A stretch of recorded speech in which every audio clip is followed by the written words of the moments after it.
Just 3 weeks before the July the 7th terrorist attack, London Underground held its major annual training exercise. It's designed to test the response of the emergency services to a serious incident, but for now it's come to a halt. I guess the only issue for me was that you were just allowed to leave the station effectively with no details being taken, which I would have thought would have been unusual in an incident of this size. But other than that, we were dealt with very quickly. So we're off again. We'll probably get evacuated again now then. One of the services didn't fully follow the meticulous protocols of reporting in, but the exercise is now underway again. The emergency response unit has been called into action. They've got to find and remove a dummy placed under the train as soon as possible.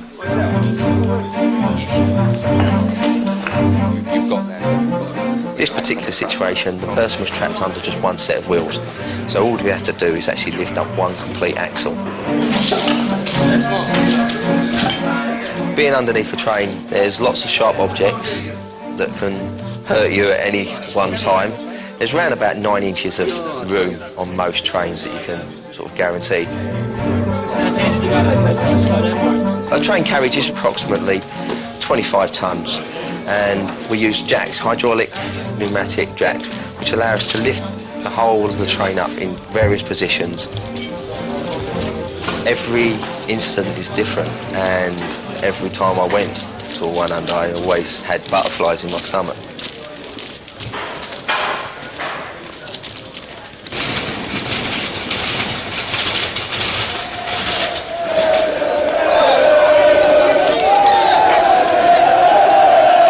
Just to let you know, yeah, still heavy traffic, Fallen Broadway, very noisy, fans coming through now, both colours over. No problems at all. It's busy, it's noisy, but no grief.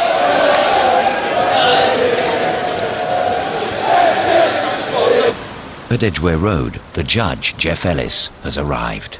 The tub here painted yellow, the circle line. That one over there is pink for the Hammersmith and City line. It really is amazing. Mohammed has to water all these flowers every day, and he does it with one watering can that he has to keep filling up in the toilet and coming out here. I mean, the commitment and the enthusiasm just to keep it all going. Professional gardeners would never take on a task like this and get this result. It's freezing cold in the winter, it's like a greenhouse in the summer, and I've never seen geraniums 7 foot, 8 foot tall. I mean, the man is amazing. He really is amazing. Non-stop. Well, it obviously works. You can come and work for me on the Central. And he's got a nice garden. And I'll give you lots of gardens up at Loughton and places like that. Great. Wonderful gardens. Come and work for me, Mohammed. Okay. Give me a job on SMF. I'm on my way.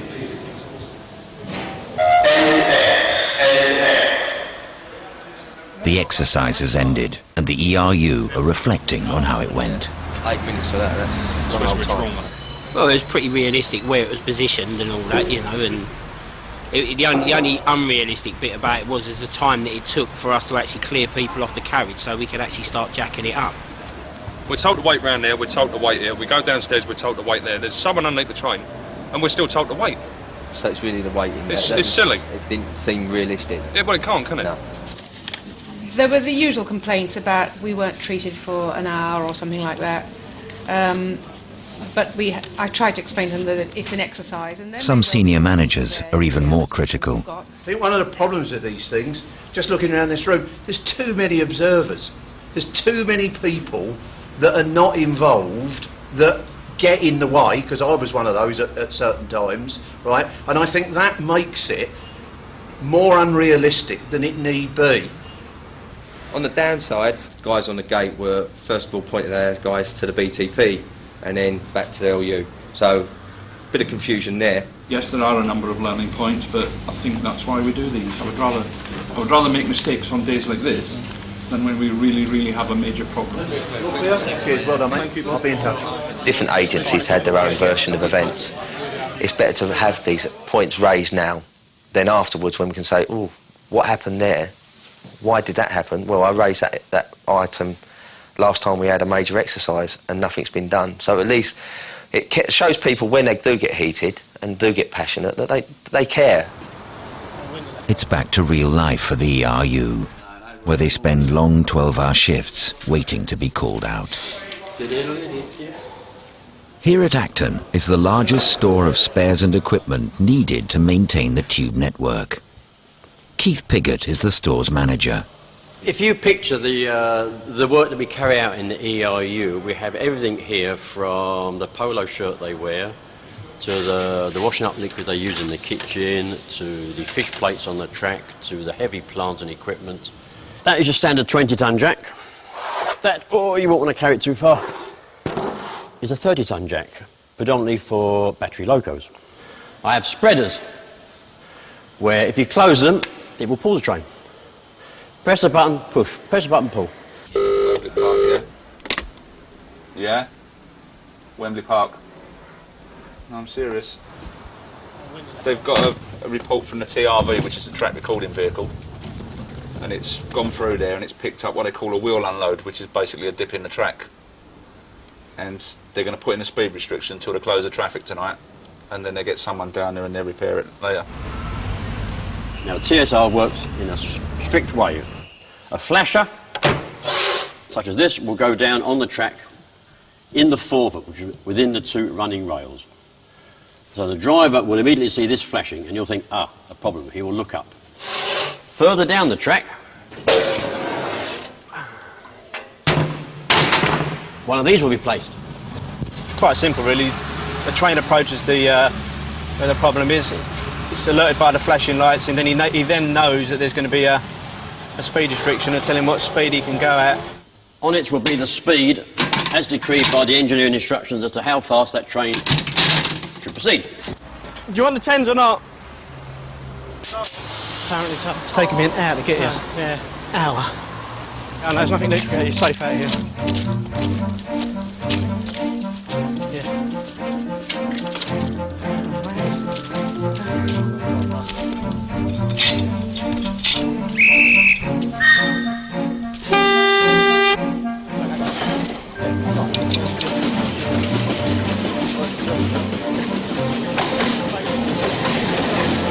As you can see, the train's going at 10 mile an hour. There's 100% wheel unload on the crossing down there.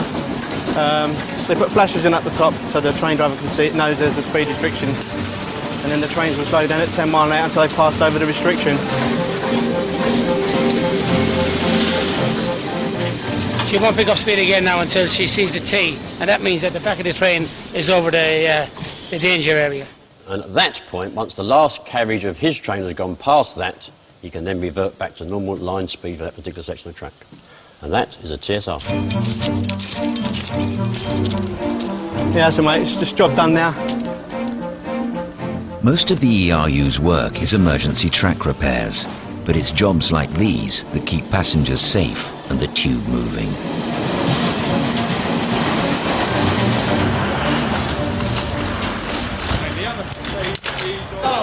The crowds are in a hurry to get home after a draw between Chelsea and Liverpool. Tempers are beginning to fray as fans block up the entrance to Fulham Broadway station. BX receiving serial 101. Ray Jiggins is concerned that things might get out of hand.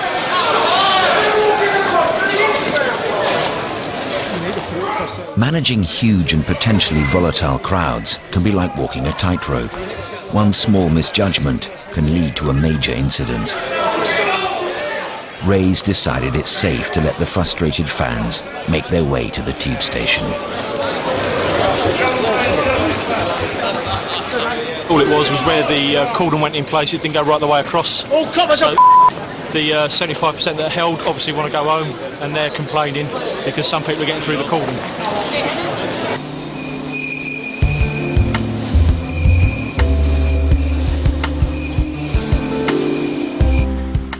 The ERU remain on call 24 hours a day, 365 days a year. For them, like all the emergency services, exercise dartboard at Tower Hill was a crucial and timely test for what was to come only a few weeks later. With dartboard, that was just one train at one station, one incident. Little did we know then, 3 to 4 weeks later on 7/7, that we'd then be dealing with 3 trains, 3 incidents at 3 sites, and so all of a sudden we're working with the same people doing the same situation but 3 times over. So we was very, very pushed, but the guys from my unit pulled through.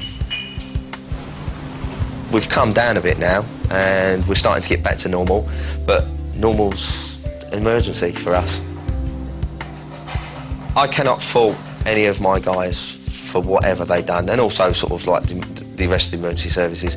For me personally, sort of being in charge of this unit is sort of one of the proudest moments of my life.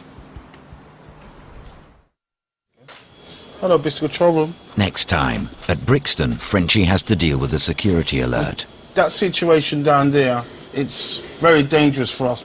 And Mandy's training is put to the test. Just relax, just relax. A honeymooning couple managed to win Jane over tonight in a bid to make their flight. But what works for some doesn't work for others, it would seem. For battles at the boarding gate, tune in to Sky Real Lives for Airline at 8 tonight.